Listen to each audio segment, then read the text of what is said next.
Terima kasih untuk iringan musiknya. Apa kabar semua hari ini? Luar biasa. Cuma pastor. Apa kabar semua hari ini? Oke, hari ini senang sekali kita ada di bulan yang kelima dan di tanggal 5. Jadi hari ini tanggal 5 bulan kelima. Kita bersyukur karena kita bisa bersama-sama ada di tempat ini.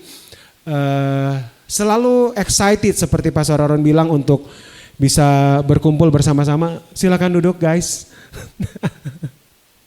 Di depan saja bersama dengan Pastor Yoksin. Mereka biasa duduk di depan, Pastor.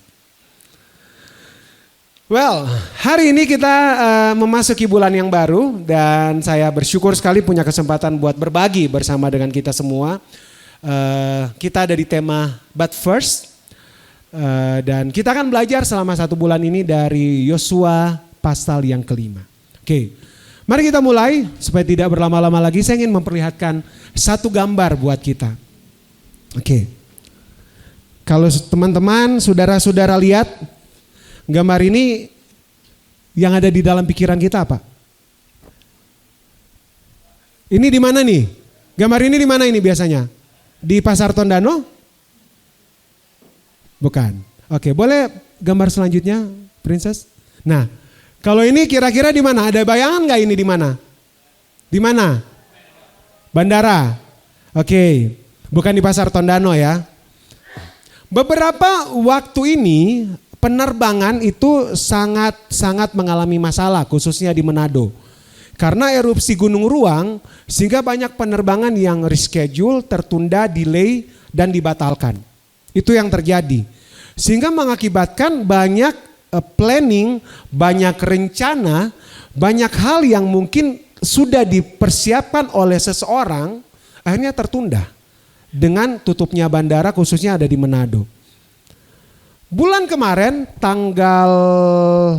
di awal bulan April kemarin, kami punya rencana untuk membawa mama kami jalan-jalan ke Bali waktu itu. Karena kebetulan saya ada kegiatan pelayanan di Bali bersama dengan kakak saya. Jadi kami berdua berencana untuk ya udah sekalian kita ada di Bali, bawa mama untuk jalan-jalan ke Bali. Tapi karena kami berdua harus berangkat dari 1 minggu sebelum, jadi mama itu tinggal nyusul sendiri. Nah, biasanya mama ini kalau traveling itu pasti ada teman. Kalau nggak sama saya, sama Kak Chen, sama Zak, itu selalu ada teman.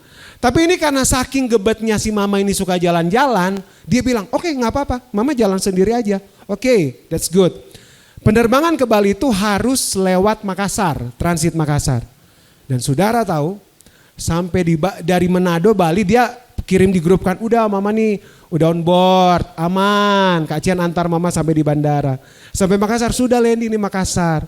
Saudara tahu, masalah terjadi di Makassar karena di Manado hujan badai. Akhirnya penerbangan mama dari Makassar ke Bali itu delay 9 jam. Oma-oma umur 71 tahun, HP lowbat, nggak tahu mau ngecharge di mana, kelaparan, delay di Bandara Makassar dan nggak tahu mau bikin apa. Telepon saya nangis-nangis, mama mau gimana? Ini orang-orang udah gebrak-gebrak meja, komplain maskapai penerbangan, ada yang udah mau pulang, mama mau gimana? Masa mama mau tidur di bandara sendiri? Saya sampai WA Pastor Yoksin, Pastor, masih ada jemaat Makassar nggak yang kenal? Tolong diliatin si mama di sana. Tapi itu yang terjadi, pembatalan atau delay penerbangan yang terjadi itu bikin saya frustrate. Kak Cian waktu itu telepon, gimana mama udah nyampe belum? Belum nyampe, hah?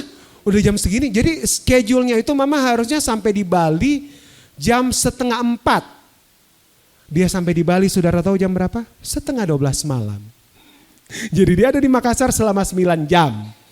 Jadi semua rencana buyar. Udah rencana mau planning sunsetan di Bali, makan ikan bakar di Jimbaran, buyar semua. Karena penerbangan yang delay. Jadi itu ceritanya ya. Boleh lanjut? Jadi hari ini saya ingin berbagi sesuatu dengan kita semua tentang delay. Boleh katakan sama-sama dengan saya, delay. Jadi ada hal-hal yang terjadi dalam hidup saya dan saudara yang kadang-kadang seakan itu kok delay Tuhan. Harusnya ini udah di depan mata, kenapa kok bisa-bisa tiba-tiba itu delay. Mama saya tuh udah excited sekali. Dia udah merasa bahwa dari Makassar ke Bali itu 1 jam 20 menit. Udah gak sabar landing di Makassar. Udah outfit OOTD landing di Makassar, kacamata hitam gitu kan. Udah berharap nanti udah mau santai-santai di Kuta. Delay. Dan itu frustrate banget. Itu yang terjadi. Ada saat dalam hidup kita, kayaknya delay Tuhan. Kita yang harusnya udah sampai di titik ini, kok tiba-tiba kita harus terpending di titik ini. Mimpi kita untuk menggapai sesuatu, tiba-tiba harus terhenti di tempat ini. Karena ada sesuatu yang terjadi. Saya ingin kita merenungkan ini bersama-sama hari ini. Sesuatu yang membuat kita delay dalam perjalanan kita. Tapi harusnya ada hal yang bisa kita belajar dari situ. So hari ini saya mau kita merenungkan bersama-sama di dalam Yosua 5 tentang but first. Tapi nanti pastor akan sharing dengan kita bulan ini. Tapi saya merenungkan bagian ini. Saya ingat waktu itu WA sama Karut tentang kamu kenapa nggak jadi ikut PIT? Iya Kak, nih terlambat bla bla bla bla. Akhirnya saya kasih satu statement, penundaan itu bukan sebuah kegagalan. Tuhan lagi ingin mengerjakan sesuatu sebelum kita melakukan hal yang lain. Hari ini saya ingin mengajak setiap kita, mari lihat kehidupan kita, flashback kehidupan kita. Adakah sesuatu yang tertunda dalam hidup kita? Dan mari kita belajar bersama-sama dari bangsa Israel tentang apa yang terjadi, apa yang harus mereka pelajari ketika perjalanan mereka tertunda. Boleh next. Kita lagi belajar tentang ini kan. Bulan kemarin kita belajar tentang Sungai Yordan terbelah, imam-imam memikul tabut, kemudian mereka berjalan, Sungai Yordan menjadi kering dan akhirnya mereka tiba ke seberang. Mari kita refresh kembali. Boleh lanjut Princess. Ini yang kita belajar selama tahun ini. Bulan Januari kita belajar tentang fear not. Jangan takut. Waktu Tuhan bilang kepada Yosua, hamba-Ku Musa telah mati dan kamu yang dipilih untuk memimpin bangsa ini. Jangan takut, kuatkan dan teguhkan hatimu. Teman-teman ingat ya bagian ini. Yang kedua, take a stand. Akhirnya Yosua mengirimkan pengintai untuk memasuki Yeriko bertemu dengan Rahab. Yang ketiga, stepping into the promise. Setelah mereka mengintai, mereka mengambil tindakan untuk menyeberangi Sungai Yordan. Tapi saudara tahu, waktu mereka menyeberangi Sungai Yordan, delay nggak? 3 hari. Itu udah nyampe. Saya ingat sekali pastor bilang waktu itu, ini udah nyampe loh. Di sana itu udah mau lihat itu tanah perjanjian. Tapi waktu sampai di Sungai Yordan Tuhan bilang, tunggu dulu. 3 hari bro, tunggu di situ. Sampai instruksi selanjutnya. Delay. Kemudian kita belajar bulan lalu tentang brick by brick. Bagaimana kita menyusun sesuatu, menceritakan tentang kebaikan Tuhan. Sampai di seberang Sungai Yordan mereka dipilih 12 orang dari 12 suku untuk mengambil batu peringatan dan ditaruh di seberang Sungai Yordan. Saya merenungkan pasal 1 sampai pasal keempat dari Yosua ini. Kalau saudara-saudara lihat ini, sesuatu yang Tuhan janjikan itu tidak prok jadi apa, enggak begitu. Waktu Tuhan bilang ke Yosua, fear not, jangan takut. Tidak serta-merta mereka dalam sekejap tiba-tiba buka mata udah ada di tanah Kanaan. Tuhan bilang jangan takut, tapi delay. Saya sih merenungkan karena saya bicara tentang delay. Delay pertama Tuhan bilang jangan dulu bergerak, suruh dulu 2 orang pengintai masuk ke Yeriko, gitu kan? Padahal mereka udah berharap kita udah siap nih masuk ke tanah yang penuh dengan susu dan madu. Tuhan bilang no, harus ada 2 orang pengintai yang pergi. Akhirnya udah, tadi yang saya bilang sampai di tepi Sungai Yordan, stepping into the promise. Tuhan bilang tunggu 3 hari dulu kalian ada di situ, baru boleh bergerak. Dan yang saya paling ingat dari bagian stepping into the promise ini, kalau saudara-saudara ingat, pastor sempat kasih statement begini. Tuhan yang sama dengan cara yang berbeda. Kalau bertahun-tahun yang lalu Tuhan yang sama itu membelah laut, dengan apa? Dengan tongkat. Musa putar-putar tongkatnya, tiba-tiba ada petir di sini dan Musa laut terbelah. Yosua waktu itu bilang gini, kayaknya gue mesti pakai tongkat juga nih. Ingat gak waktu itu pastor bilang, kayaknya tiap malam 3 malam itu Yosua gini. Gak terbelah sungai Yordan. Besok malam lagi. Gak terbelah sungai Yordan. Karena apa? Kebanyakan kita berpatokan kepada pola yang sama yang Tuhan buat dalam hidup kita. Tapi menarik waktu saya dapat rema ini. Tuhan yang sama dengan pola yang berbeda. Udah ada bayangan ya.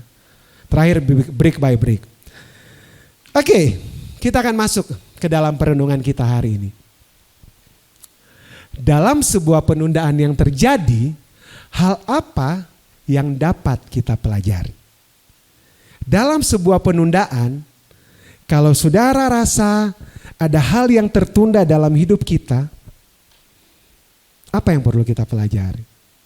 Hari ini kita akan belajar dari bangsa Israel. Ini udah lewat loh. Udah lewat pengintai, udah lewat 3 hari percobaan Yosua di pinggir sungai Yordan, udah sampai di seberang, udah susun batu peringatan untuk menjadi peringatan bagi semua generasi berikutnya bahwa Allah telah membelah sungai Yordan.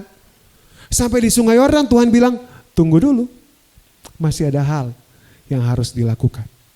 Ini sampai sungai Yordan loh, udah nyebrang sampai sungai Yordan. Belum kan, masih ada pasal 5, belum pasal 6. Masih ada pasal 5. Mari kita lihat bagian ini. Saya ingin kita baca ini sama-sama. Situasi telah berubah. Tetapi ada sesuatu dalam diri kita pun yang perlu dirubah. Nah, saya ingin baca buat kita semua di dalam bagian ini. Di dalam Yosua 5 ayat pertama berkata seperti ini. Ketika semua raja orang Amori di sebelah barat sungai Yordan dan semua raja orang Kanaan di tepi laut mendengar bahwa Tuhan telah mengeringkan air sungai Yordan di depan orang Israel sampai mereka dapat menyeberang, tawarlah hati mereka dan hilanglah semangat mereka menghadapi orang Israel itu. Saudara lihat, dari pasal 1 sampai 4, perbuatan Tuhan buat bangsa Israel sampai di titik Tuhan membelah sungai Yordan. Raja orang Amori, raja-raja di sekeliling situ, sampai udah gini, udah gak ada harapan deh. Udahlah, Tuhan mereka terlalu kuat buat kita, benar kan? Dikatakan sini, mereka menjadi tawar hati untuk berperang melawan orang Israel. Karena mereka melihat bagaimana Tuhan beracara bagi mereka. Saya mau bilang buat saudara hari ini, ketika sesuatu tertunda dalam hidupmu, mari kita belajar, tapi ada satu hal yang kita harus tahu. Perjalanan kita, memang benar Roma bilang, Allah turut bekerja dalam segala sesuatu mendatangkan kebaikan. Pasal 1 sampai pasal 4, Tuhan mampu merubah situasi di sekeliling bangsa Israel untuk takjub kepada Tuhan dan menjadi tawar hati atas perbuatan Tuhan atas bangsa Israel. Yang saya mau bilang hari ini buat kita semua, proses yang kita alami, hari-hari yang kita lalui, ketakutan, rasa duka, kesedihan, pengalaman-pengalaman yang kita alami, penundaan yang terjadi. Tapi ketika Tuhan campur tangan dalam hidup kita, Allah sedang merubah situasi sekeliling kita. Allah sedang merubah cara pandang orang tentang kita. Mungkin orang memandang kita sebagai loser. Oh, dia kan gak dianggap. Dulu orang mungkin memandang itu. Mungkin orang memandang kita sebagai seorang yang tidak bertanggung jawab.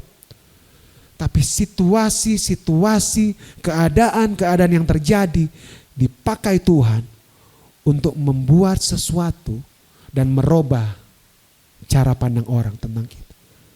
Catatan saya di sini adalah waktu ini terjadi bukan tentang kita. Bukan tentang betapa hebatnya Hendrik Mantik hingga bisa berada di depan sini. Bukan tentang betapa hebatnya seorang Sharon Pelealu. Bukan tentang betapa hebatnya seorang Mary Tarore. Tapi semua yang terjadi itu untuk menceritakan tentang betapa hebatnya Tuhan yang menolong kita melewati setiap keadaan itu. Kasih tahu kiri kanan saudara, Tuhan kita hebat. Betul kan?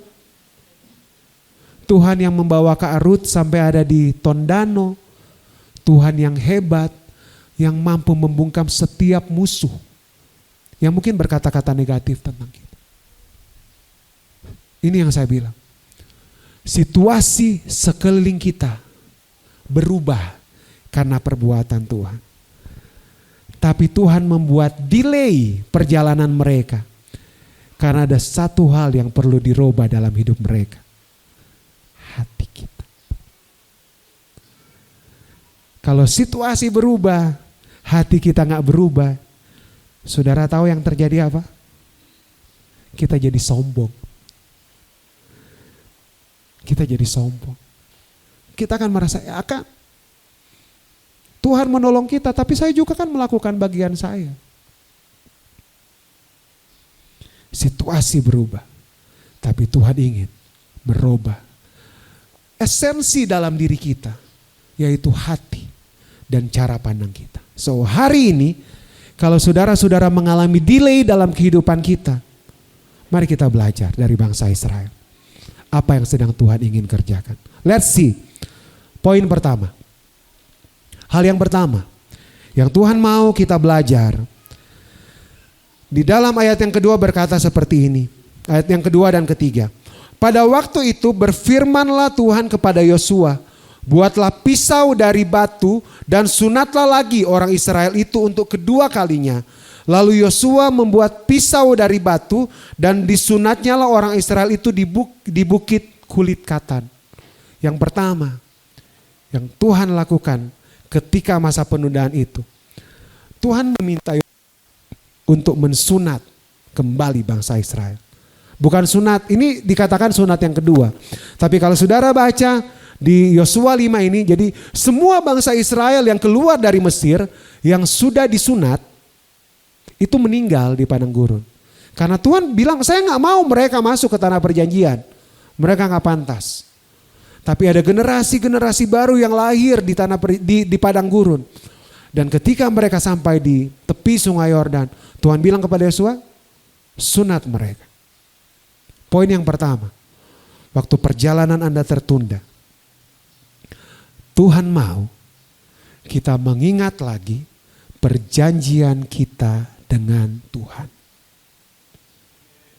Hari ini saya mau mengencourage kita, saya mau mengajak kita, saya mau membangkitkan semangat kita. Guys, mari lihat ke belakang and recall. Ingatlah kembali apa janji Tuhan dalam hidupmu. Kalau saudara sepakat dengan saya bahwa Tuhan gak pernah gagal, maka perjalananmu tidak akan pernah gagal. Hari ini penundaan itu terjadi cuma untuk satu hal. Tuhan cuma mau bilang, Olive, masih ingat gak? Waktu pertama kamu masih cupu, main rebana ya, main rebana di gereja. Ingat gak pertama kali kamu ketemu Tuhan? Ingat gak pertama kali Tuhan bicara sesuatu buat kamu? Hari ini teman-teman, saudara-saudara, kalau ada penundaan dalam hidup kita, coba ingat kembali. Tuhan mungkin ingin bilang sesuatu. Ayan, 5 tahun yang lalu kan kamu pernah bikin komitmen sama aku seperti ini. Yuk, bangun lagi komitmen itu. Oke? Poin yang pertama buat kita. Kalau kita mengalami delay dalam perjalanan kita, yang Tuhan mau adalah ingat kembali perjanjian kita dengan Tuhan. Yang kedua, ketika perjalanan kita tertunda, yang Tuhan mau, di dalam ayat yang ke-8 dan ke-9 berkata seperti ini. Setelah seluruh bangsa itu selesai disunat, maka tinggallah mereka di tempatnya masing-masing di perkemahan itu sampai mereka sembuh. Dan berfirmanlah Tuhan kepada Yosua, hari ini telah kuhapuskan celah Mesir daripadamu. Itulah sebabnya nama tempat itu disebut Gilgal sampai sekarang. Saya menulis poin 2 ini adalah alami perjumpaan kembali yang segar bersama dengan Tuhan. Ketika perjalanan kita tertunda, Tuhan mau bertemu kembali dengan kita secara pribadi. Oke? Katakan sebelah kiri kananmu, Tuhan mau bertemu kamu pribadi hari ini. Mungkin kita terlalu lama mainnya agak jauh ya. Mainnya agak jauh, jobnya banyak, kesibukan kita, pekerjaan kita, permasalahan kita. Tapi hari ini, saya merenungkan bagian ini. Waktu dia bilang gini, dan mereka diam di tempat mereka masing-masing sampai mereka menjadi sembuh. Dalam penantian kita, dalam penundaan perjalanan kita, ada hal-hal mungkin yang Tuhan tahu masih perlu disembuhkan dalam hidup kita. Adalah hal mungkin dalam diri kita yang masih perlu disembuhkan. Izinkan Tuhan menyembuhkan itu. Kemarahan kita, kepahitan kita, masa lalu kita. Hari ini, let's make a deal with those things. Mari berdamai dengan semua itu. Tuhan menyembuhkan kita. Berdiamlah sampai Tuhan menyembuhkan kita. Apapun yang kau alami hari-hari ini, saya nggak akan bilang bahwa Tuhan jahat buat kita. Tapi penundaan itu terjadi karena Tuhan mau kita bertemu kembali dengan Tuhan secara pribadi. Dengar lagi apa yang Tuhan mau bilang buat kita. Junior, wake up. Junior, aku menyembuhkan engkau. Junior, ada hal yang perlu kau bereskan. Adakah yang tertunda dalam perjalanan hidupmu? Tuhan ingin bertemu dengan engkau secara pribadi hari ini. Dan ingatlah, Tuhan ingin menyembuhkan setiap kita. Dan yang terakhir, ayat yang 10 dan 11 berkata seperti ini. Sementara berkemah di Gilgal, orang Israel itu merayakan Paskah pada hari yang ke-14 bulan itu pada waktu petang di dataran Yeriko. Lalu pada hari sesudah Paskah mereka makan hasil negeri itu, yakni roti yang tidak beragi dan bertih gandum pada hari itu juga. Lalu berhentilah mana itu pada keesokan harinya setelah mereka makan hasil negeri itu. Jadi orang Israel tidak beroleh mana lagi, tetapi dalam tahun itu mereka makan yang dihasilkan dari tanah Kanaan. Setelah mereka mengalami perjanjian kembali dengan Tuhan, setelah mereka bertemu kembali dengan Tuhan secara pribadi, yang Tuhan, teman-teman lihat, pembebasan menghasilkan perubahan hidup dan pola pikir. Bangsa Israel udah manja. Mereka udah tahu bangun pagi mana turun. Siang-siang burung puyuh turun. Gitu kan? Malam dingin tiang api. Siang panas tiang awan. Begitu bertahun-tahun, 40 tahun.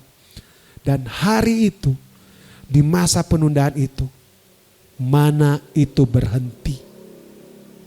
Dan mereka harus hidup dari hasil jerih lelah mereka mengusahakan yang ada di tanah Kanaan. Stop menjadi anak-anak Tuhan yang manja. Stop menjadi anak-anak Tuhan yang selalu tahu bahwa apapun yang kita minta pasti Tuhan kasih. Tapi saudara ingat, Sadrak, Mesak, Abednego,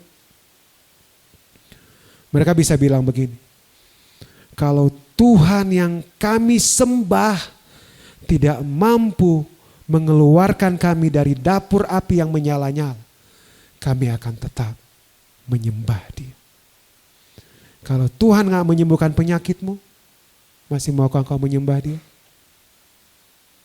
Kalau Tuhan tidak menolongmu saat ini, masihkah engkau mau menyembah Dia? Berhentilah menjadi anak-anak yang manja. Belajar menjadi pangeran dan putri kerajaan yang berdiri dengan wibawa ilahi dan bersiap untuk peperangan selanjutnya. Saya ingat waktu saya share materi khotbah ini ke pastor, tulisan akhir saya bilang begini, boleh dibuka tulisan terakhir saya, ada enggak? Nah, tujuan dari penundaan ini hanya untuk satu hal yang indah.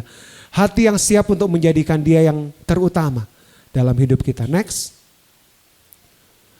Bersiaplah, saya kirim ke pastor gini, bersiaplah untuk perjalanan yang indah dalam kehidupan kita. Pastor balas gini, enggak ada perjalanan yang indah. Bersiaplah untuk perjalanan peperangan selanjutnya dalam hidup kita. Saya ketawa baca itu. Pastor bilang, pokoknya poin-poin yang di atas itu oke. Karena saya kalau mau khotbah kan saya pasti, pastor tolong review. Poin-poin di atas itu oke. Tapi bagian yang indah, enggak ada perjalanan yang indah. Perjalanan yang bersiap untuk peperangan selanjutnya. Saudara siap untuk peperangan selanjutnya? Hari ini. Bukan akhir dari segalanya. Ternyata nyampe di tepi sungai Yordan, guys. Bukan akhir dari semua keindahan. Masih ada peperangan-peperangan selanjutnya yang harus mereka hadapi untuk merebut tanah Kanaan. Tapi saya merenungkan satu bagian di dalam Ibrani 11 tentang pahlawan iman. Ada satu ayat yang berkata seperti ini. Waktu dia cerita tentang Abraham, Nuh, dan semuanya. Ada satu bagian di akhir kalau saudara baca dia bilang begini. Kalaupun mereka tidak menerima dan melihat dengan mata kepala sendiri hasil perjuangan mereka. Tapi mereka akan menerima imbalannya ketika mereka kembali ke sorga. Hari ini, kalaupun perjuangan kita tidak akan lihat untuk anak-anak kita. Tapi kita akan menikmati semuanya bersama dengan Tuhan dalam kekekalan. Di akhir dari khotbah saya, boleh buka foto yang paling terakhir. Saudara kenal orang ini? Orang ini harusnya udah gak ada tahun 2015. Tahun 2015 harusnya perjalanan dia sudah harus berhenti. Karena tahun 2015 itu saya mengalami penundaan yang cukup panjang dalam hidup saya. Saudara tahu, saya divonis paru-paru saya itu terinfeksi dengan bakteri. Dan waktu itu yang menjadi saksi perjalanan itu Kak Sandra, Kak Chen, Cik Mary sempat waktu itu berkunjung. Waktu itu saya pulang dari Singapura, pastor. Saya merasa bahwa ini akhir dari sebuah perjalanan. Karena dokter pun tidak bisa memprediksi berapa lama saya bisa hidup dengan apa yang saya alami ini. Waktu itu Kak Win bilang, ya udah kalau hidup kamu tinggal 3 hari atau tinggal 3 bulan ya udah nikmati aja. Nikmati dan bersyukur kepada Tuhan. Dan hari ini 9 tahun berlalu setelah penundaan yang panjang. Saya masih bisa berdiri di sini untuk sharing dengan kita semua.